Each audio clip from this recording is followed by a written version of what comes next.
Sur ton site Internet, moi, il y a un truc que j'ai adoré, c'est qu'il y a des photos de tes enfants qui travaillent avec toi, de ton équipe, là, tes apprentis, Ouais. dans le fond, puis tu disais que leurs gestes plus intuitifs ou étaient vraiment profitables pour une approche Ouais. expérimentale. Je sais pas si tu peux élaborer Ben là-dessus.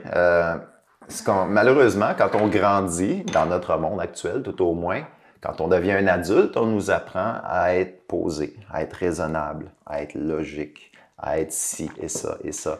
Et puis on perd quelque chose, je pense. On perd notre créativité d'enfant. Pas qu'on n'est plus créatif, mais tu sais, le regard d'un enfant est complètement différent. Les enfants, eux autres, ils voient la simplicité.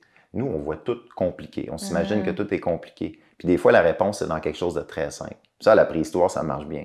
Puis des fois, j'ai des problèmes. Tu sais, je pense à un objet, comment assembler deux pièces. Il faut que ça bouge, mais il faut que ça bouge pas trop. Puis je trouve pas la solution parce que je pense compliqué. Là. Moi, je tombe dans la colle, le tendon, comment mettre deux, trois affaires ensemble.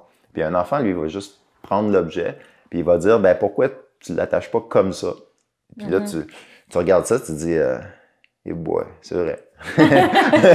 OK, je pense que je vais essayer ça. C'était tellement simple que je suis complètement passé à côté. Tu sais, la réponse était là. Puis moi, dans mon esprit d'adulte, j'ai contourné la simplicité, puis je suis allé dans un éventail de possibilités. Puis j'ai pas compris à cause de ça. Avec les enfants, ils ont un regard qui est vraiment... Puis je fais des ateliers avec les classes, avec les familles, puis les enfants m'apportent toujours quelque chose. OK, c'est pas toujours des solutions à des problèmes, mais ils me donnent une autre façon de voir les choses, une façon qui est simpliste, celle d'un enfant qui ramasse une roche, comme mes enfants le font, puis ils cognent dessus, puis ils découvrent des choses. C'est qu'il y a peut-être que chaque laboratoire aurait intérêt à avoir peut-être un enfant. Et puis quand t'es coincé, là, tu fais venir le petit jeune, là, 8-9 ans, tu lui donnes tes affaires, puis il dit, bon, qu'est-ce que tu ferais avec ça? Puis des fois, il y a des solutions qui sortent. Parce que la simplicité est là, puis eux autres, c'est un monde de possibilités. Leur créativité n'est pas bornée. La nôtre est déjà bornée par nos normes, nos valeurs, nos croyances. Ils n'ont pas tout ça, eux autres. Eux autres, ils voient la chose, tout simplement. Puis là, leur créativité, c'est sky's the limit. Là. Eux autres, ils se disent pas, ah ouais, mais tu sais, chez nous, on fait pas comme ça. Non, non. Eux autres, c'est n'importe quoi. Ça marche, ça marche. Ils laissent aller leur esprit. Est-ce que... Fait que dans le fond, ils ont grandi, tu étais déjà archéologue. Oui. Fait qu'ils t'ont vu faire oui, pendant les années. Depuis qu'ils sont tout petits, là, moi, mon but, c'est la transmission. Les autres, ça a été les premiers. Ils étaient avec moi quotidiennement. Donc, je travaillais dans l'atelier, puis eux autres, ils venaient me voir, puis je leur faisais essayer des trucs. Souvent, mes prototypes, c'est des plus petites versions. Question de sauver mes matériaux. C'est pour eux autres que je les faisais. C'est que j'ai testé toutes sortes de modèles d'arc, mais demi-mesure. Moi, je peux pas tirer avec, c'est que c'est eux autres qui tiraient avec. C'est que je leur ai fait essayer plein d'affaires. Des activités, c'est pareil. Je veux faire des activités avec des jeunes de primaire. Moi, je suis pas un jeune de primaire. Ça va être plus facile pour moi, peut-être. C'est que je leur remettais à eux autres. Je leur disais, essayez de faire ça. Je vais vous donner quelques consignes. Puis là, ça me permettait de m'orienter pour comment j'allais faire mes ateliers. C'est que, oui, ils ont appris. Pour eux autres, ça fait... Je dirais pas que ça fait partie de leur quotidien. T'sais. Mon plus vieux, là, il y a 13 ans. Là. Ça fait qu'il était avec son téléphone cellulaire et ses amis. Puis, ces choses-là, ça le touche moins. Mais quand il était à 7, 8, 9 ans, l'âge que j'aime le mieux, ça l'intéressait puis il voulait bricoler. Puis mon plus jeune encore, il est toujours dans l'atelier en train de bricoler des trucs juste pour le fun. Et puis ils ont appris comme ça sans le vouloir. Plus tard dans la vie, ça va leur revenir peut-être. Ils se souviendront pas de tout. Mais c'est comme stocké là-dedans. Quand t'es enfant, t'emmagasines des choses, puis même si à 13 ans, l'ado, il s'en fiche de tout ça, il est trop tard. C'est dans sa tête.